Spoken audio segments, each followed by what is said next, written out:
Vivemos em um mundo onde a onda de terror e desastres tentam roubar a nossa paz, onde o mal sempre está tentando prevalecer. Mas vemos pela palavra de Deus desde o Antigo Testamento que o cuidado de Deus para com aqueles que o temem e o buscam é muito real e permanente. Fique atento a mais um programa Encontro com a Palavra. Aqui apresentamos a palavra de Deus como resposta a todas as mais difíceis questões da vida. Agora com você, Pastor Edson Bruno.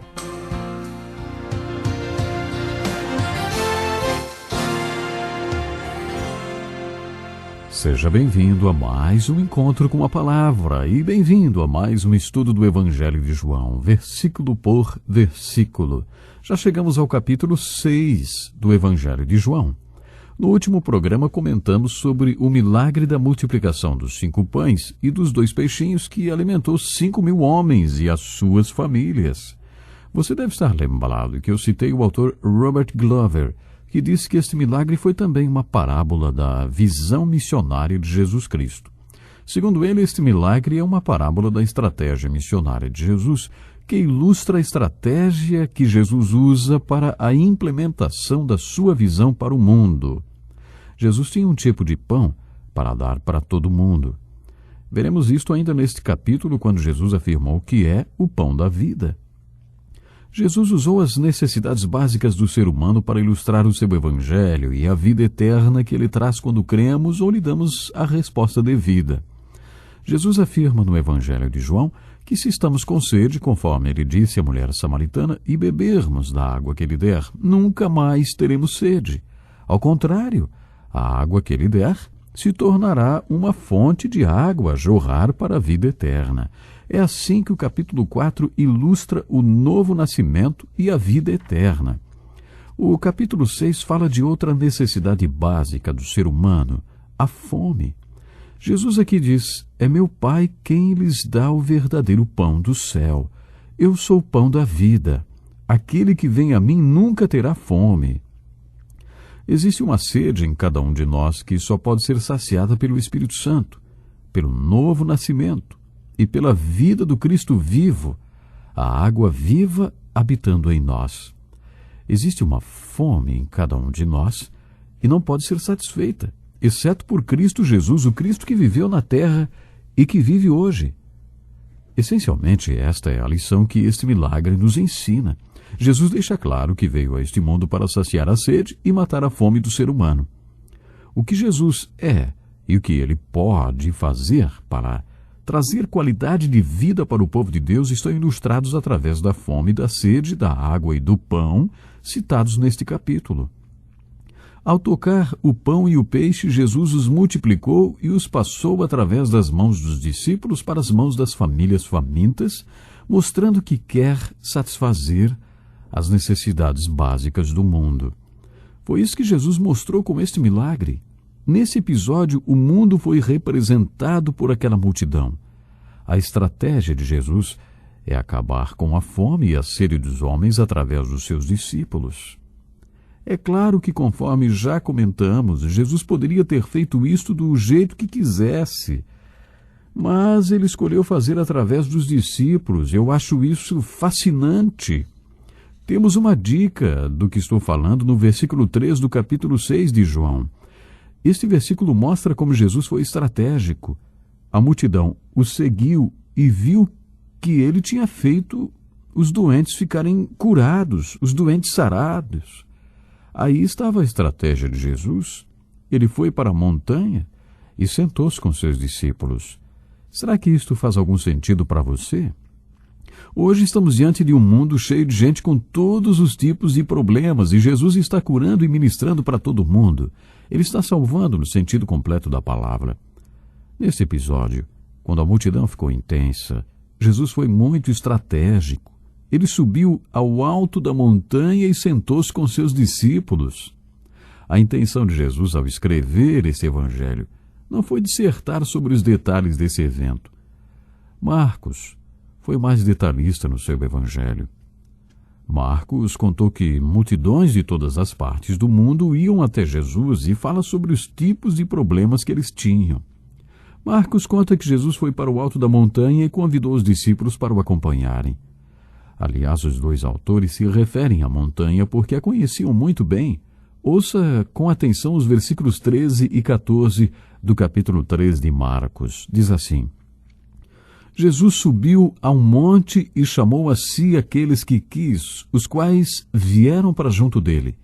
Escolheu 12, designando os apóstolos para que estivessem com ele, os enviasse a pregar.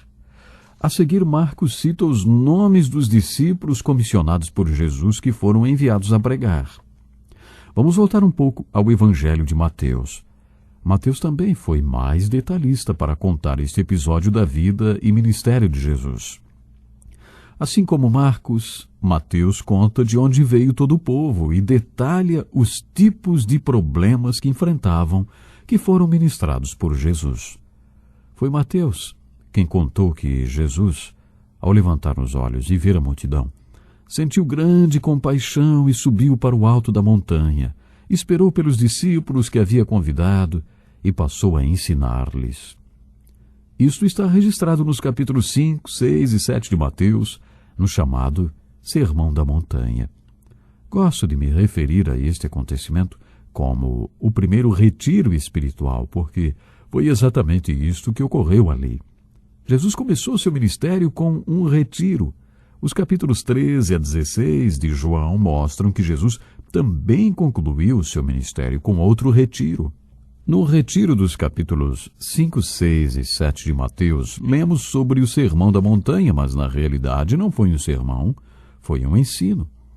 Ele os ensinou as bem-aventuranças, ele os ensinou as disciplinas espirituais, ele os ensinou sobre relacionamentos, ele os ensinou sobre valores, ele os ensinou tanta coisa especial. Mas aí, a partir do versículo 13 do capítulo 7, Jesus faz um convite muito importante. O seu propósito naquela montanha foi recrutar seus apóstolos. Esta mensagem de Mateus, capítulos 5, 6 e 7, é sem dúvida muito importante. Para muitos, esse trecho das Escrituras traz a essência do ensino de Jesus. E o cenário deste acontecimento é fácil de ser visualizado. Uma multidão de gente com todos os tipos de problemas. Jesus lançou um desafio para algumas pessoas presentes. Você quer ser parte da solução ou continuar a ser parte do problema? Ao convidar algumas pessoas para este retiro, Jesus lançou um desafio. Vocês são parte da solução ou parte do problema? Vocês querem ser a resposta ou apenas mais um ponto de interrogação nesse mundo? Neste ensino de Jesus, ao qual chamamos de Sermão da Montanha, ele mostrou como ser parte da sua solução e da sua resposta para o mundo. A seguir, depois de falar sobre comportamento, relacionamentos, disciplinas e valores que podem nos tornar parte da sua solução e da sua resposta, Jesus lançou um grande desafio. Há dois tipos de pessoas que querem ser solução e resposta de Jesus. Um tipo numeroso e outro menos numeroso. O tipo numeroso acha que existe um jeito fácil de ser parte da resposta, mas nunca se torna parte dela. O tipo menos numeroso sabe que não é fácil ser parte da resposta e da solução para o mundo. Essas pessoas sabem que é difícil e que requer disciplina, mas mesmo assim se tornam partes da solução e da resposta. Minha pergunta é: você faz parte dos muitos ou dos poucos? Esteja entre os poucos. Depois, Jesus falou sobre os falsos e os verdadeiros, sobre aqueles que falam e sobre os que fazem. O convite foi o seguinte: você quer ser como os poucos? Você quer fazer parte do grupo que faz ou do grupo que só fala? Você quer fazer parte daqueles que realmente são resposta e a solução? A minha impressão é que quando Jesus acabou de fazer esse convite, apenas 12 pessoas o aceitaram. Ele os comissionou para que ficassem com ele e os enviou como seus apóstolos. Se você vê a multiplicação dos pães e dos peixinhos que alimentou uma multidão como mais do que um grande milagre, então concorda com Robert Glover, que diz que este milagre foi uma parábola da visão missionária de Jesus. Jesus estava sempre tentando recrutar discípulos para os posicionar estrategicamente entre ele e o mundo e suas necessidades, e assim a fome seria satisfeita e a sede saciada através dos discípulos. É claro que Jesus é a fonte da provisão, tudo vem dele, mas ele passa esta provisão, esta solução, esta resposta, a salvação para o mundo, através da agência dos seus discípulos. Este esquema de trabalho de Jesus é empolgante. Quando estudamos o capítulo 4, falamos sobre duas experiências: o novo nascimento, quando a mulher samaritana tomou a água e saciou a sua sede, e depois quando ela tornou-se a fonte de água para outras pessoas beberem e terem sua sede saciada. Comentamos com você que estas duas experiências da vida, nascer de novo e se tornar um instrumento através do qual outros nasçam de novo, são as duas experiências mais importantes da nossa vida. Mais uma vez vemos isto acontecer neste milagre. A fome daqueles 5.000 homens e suas famílias, a fome foi saciada e os discípulos foram o instrumento deste milagre. Finalizando, vamos retomar as perguntas básicas do nosso estudo. Quem é Jesus? Ele é o pão da vida. Ele é o pão que satisfaz a fome do ser humano. O que é fé? Fé é comer. O capítulo 4 ensinou que fé é beber a água que pode saciar nossa sede. Você mostra que acredita que um copo d'água sacia sua sede quando bebe a água. No capítulo 4 de João, fé é beber da água. No capítulo 6, fé é comer. Então, o que é vida? Vida é ter sua fome saciada. Mas é muito mais do que isto. A vida é ilustrada nos discípulos posicionados estrategicamente entre Jesus e a multidão faminta. Vida é saber que você é o instrumento através do qual a provisão de Deus para as necessidades deste mundo é passada. Jesus é esta provisão, e isto é fé e é vida. Meu desejo é que Deus possa abençoar você de uma forma poderosa. Sabe, o Senhor tem muito para nos ensinar através da sua palavra.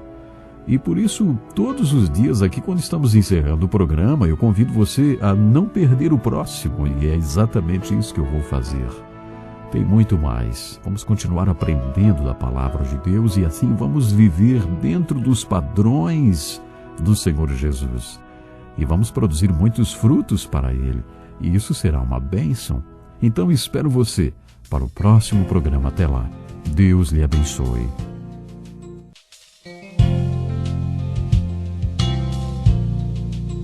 Que lição importantíssima. Obrigado, pastor Edson Bruno. Prezado ouvinte, coloque em prática o que você ouviu aqui. Sem dúvida, sua vida será grandemente abençoada. Este é um estudo escrito pelo Dr. Dick Woodward, na voz do pastor Edson Bruno. Escreva-nos e solicite o material. Nosso endereço é Encontro com a Palavra, Caixa Postal 2011, CEP 89201-970, Joinville, Santa Catarina. Até o nosso próximo encontro com a Palavra.